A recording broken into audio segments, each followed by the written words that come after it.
Hi guys, welcome back to So Vintage here on A Vintage Vanity.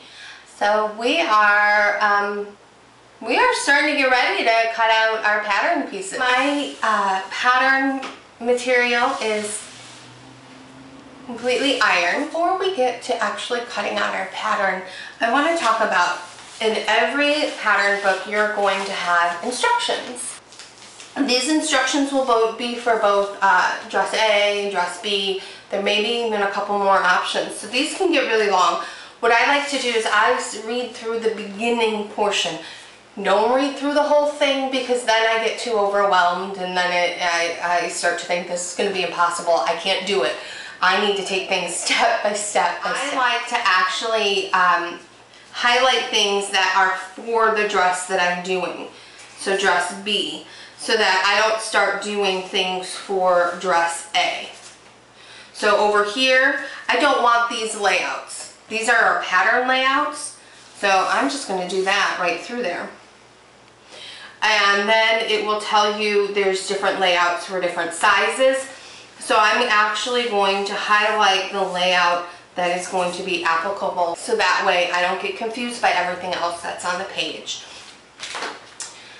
So now we're at the part where we're going to go ahead and start cutting out our pattern pieces. I cut everything out on a cutting board with a rotary cutter, using my rulers to help guide me. Now, this is an investment.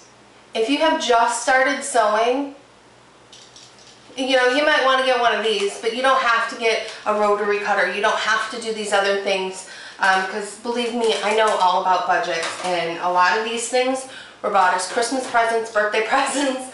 It's all been about sewing accoutrements lately. You can use, to do this, a good old-fashioned set of scissors. May take a little bit longer, but you know what? That's okay. And let me tell you, this process of cutting these out and then pinning them on your fabric and then cutting them out again, that is time consuming. Don't rush through the process. This is the basis of your dress. As long as your base is good, your dress will be good. You are going to notice on the pattern that there are different lines for different sizes. That can get confusing as you're cutting. Go ahead and use a marker and kind of highlight those lines. Helps if it's actually a different color. So that way you know, okay, this is my line, and as you're cutting, you're not going to get distracted. So that's always a good option. Is on the pattern itself, I know this is going to be hard to see, right here, preparing pattern instructions, which will actually tell you what all those markings mean. So go ahead and read that as well. That'll help you out.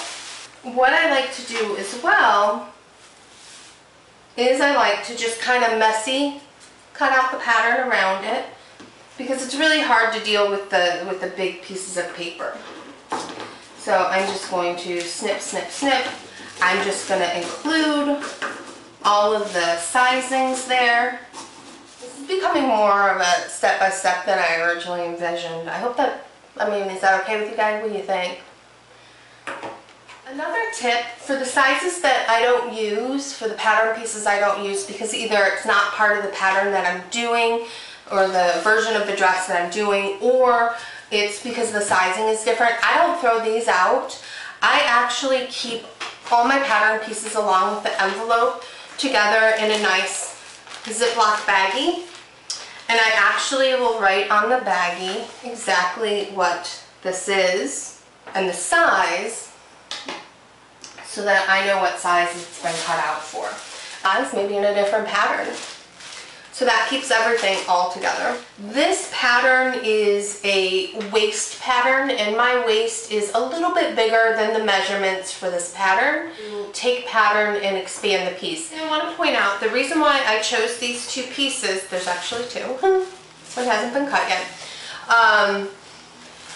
is that these I've identified as the waist area of the pattern. Now I'm going to zoom this in so you guys can see what I'm doing, so you won't see my face, but you'll hear my voice. so you can see exactly what I'm talking about. Pattern piece number 3, which is the back midriff. You'll see right down here in the corner, it marks it off as the waistline. And it does that again. The other one we're going to be adjusting is pattern piece number 2. It does that as well as the waistline. If you're going to be adjusting the bust line or the hip line, you want to look for this circle. It may not say bust line or hip line, but that circle with the cross in the middle indicates that that is either a bust line, hip line, or waistline.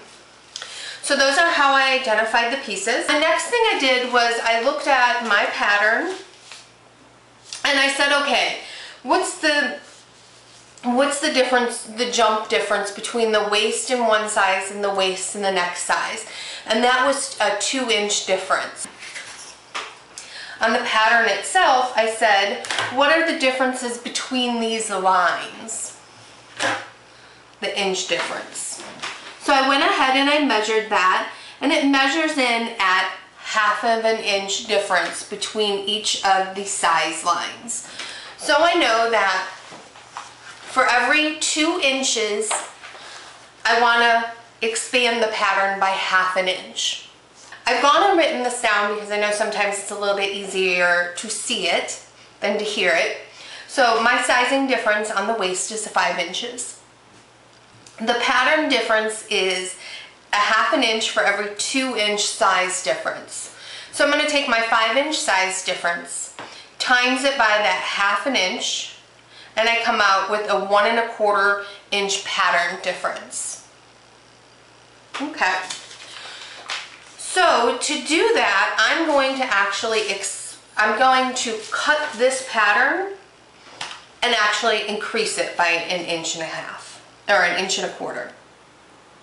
So what I'm going to do is I'm going to line up this pattern right along one of my grid lines here, because I'm going to split this and I just want to make sure I've got an even line split. If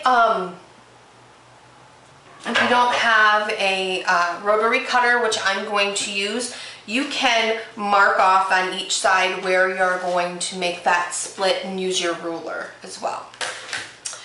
Okay, so I am going to split on this side because, as you can see, for every size difference, it always starts at the same center back. Center back doesn't change.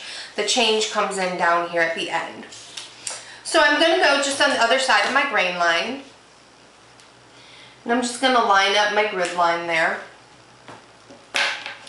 And then I'm going to take my rotary cutter, and I'm just going to cut right down the pattern.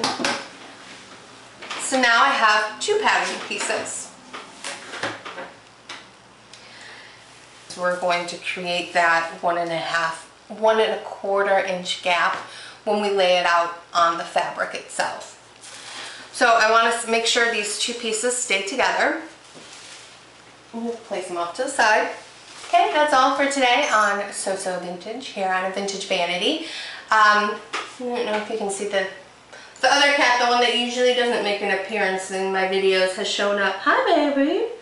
Hi, baby boy. As always, feel free in the comment section below to leave me any of your thoughts, questions, opinions, tips, anything. I love hearing from you guys.